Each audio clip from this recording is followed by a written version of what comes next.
In section 2, system-specific involvement, we look at the multi-system disease typical of mitochondrial disease, and in this section it's important to be as objective as possible. We therefore actively encourage use of the medical notes to define the extent and frequency of the events occurring within the last 12 months. So here we rate according to the function as reported by the patient or the caregiver, and each inquiry should take into account the situation for the preceding 12 months unless otherwise stated in the question. So over the last 12 months, have you had any difficulties with your mood or any psychiatric problems? No. No, okay. So you've not suffered from any sort of depression or feeling low over and above what you'd expect? No. No, okay, excellent. So again, we're scoring 0. Have you suffered from migraine headaches in the past? No. No, okay. So again, we're scoring 0 for that. You've never suffered from bad headaches with flashing lights, feeling sick, anything like that? No, okay. Have you ever suffered from any form of seizure or epileptic fit? No. No, okay. So again, that's quite straightforward. We're scoring 0 because there is no past history. Always worth just checking on specifics just in case they've been missed. Do you ever feel that you ever just have little jumps like this for no reason? Yes. Okay, all right. And do those happen at any time or just when you're drifting off to sleep? Second one. Just when you're drifting off to sleep? Yeah. So those sound more like hypnagogic jerks rather than actual myoclonus that we would consider to be seizure activity. So we're still scoring 0. It's worth highlighting regular myoclonic jerks that affect function. This in the scale would score 3 as compared to occasional myoclonic jerks which do not affect function, which would score 2.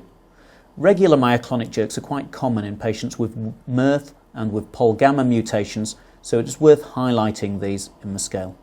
Have you ever suffered from any strokes or anything that was like a stroke? No.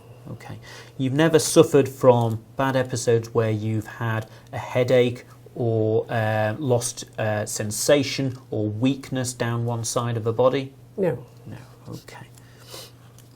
So there we're scoring 0 again from the patient's reports, but it's always in these situations quite helpful as well to have the notes to hand so that you can check back and make sure that there haven't been events that have been described as stroke-like episodes. The same applies to seizures on the question before. And in the past, you've never had episodes where you've had a change in personality or you've been confused for a period without any explanation for it? No. No, okay. And you've never had episodes where you've been confused or had an altered conscious level such that you've had to be admitted to hospital? No. No. So again, for Sylvia, there's no past history of any encephalopathic episodes. Again, it's worth referring to the notes to make sure that there's nothing that has been documented in the past that might make you score higher. Certainly there's been nothing reported in the last 12 months, but if there had been a previous history, then Sylvia would be scoring 1. Moving on to gastrointestinal symptoms, have you had any problems with your bowels in terms of diarrhoea or constipation, bloating or pain? I've always had constipation, but I take Movicol most days. Fair enough. So Sylvia reports a long history of constipation and takes daily medications for that. So that would be scoring 3 as things stand. And you don't have any symptoms of diarrhoea or bloating or pain? No.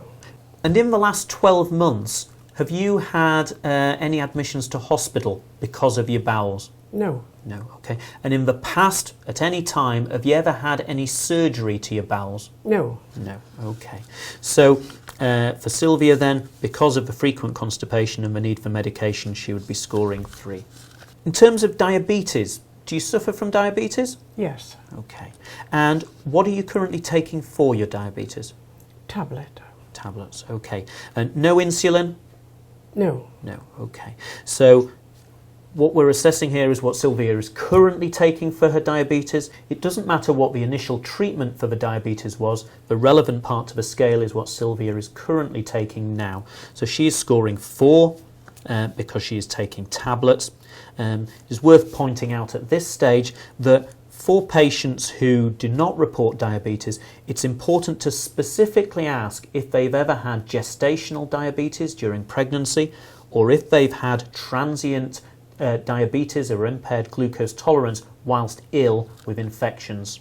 Next is respiratory muscle weakness, which we assess by using a forced vital capacity monitor. The forced vital capacity should be performed in clinic, and the best of 3 attempts is recorded.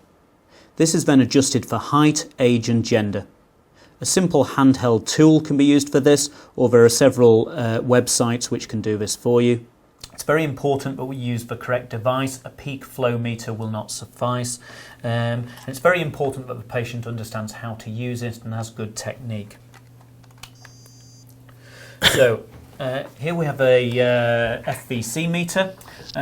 Sylvia, what I'd like you to do is I'd like you to take as deep a breath as you possibly can.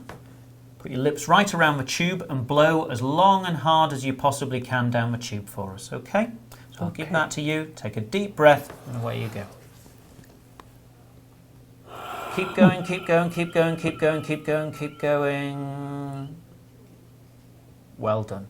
Sylvia managed 2.4 litres, and this converts to 88.4% of the predicted value. Using our scale, this means she scores 0. For question 9, cardiovascular disease, it's worth noting that patients who have previously had an implantable defibrillator, a pacemaker, or a previous cardiac ablation will still continue to score 4 points irrespective of when these events occurred. Clearly, the scoring depends to a degree on the ECG and echocardiogram. According to the most current cardiac guidelines in mitochondrial disease, most patients will have a relatively recent ECG and echocardiogram available, and the last available documentation is taken for the scoring. We look at Sylvia's ECG, which is normal, and her echocardiogram is also completely normal. So on those grounds, she's scoring 0.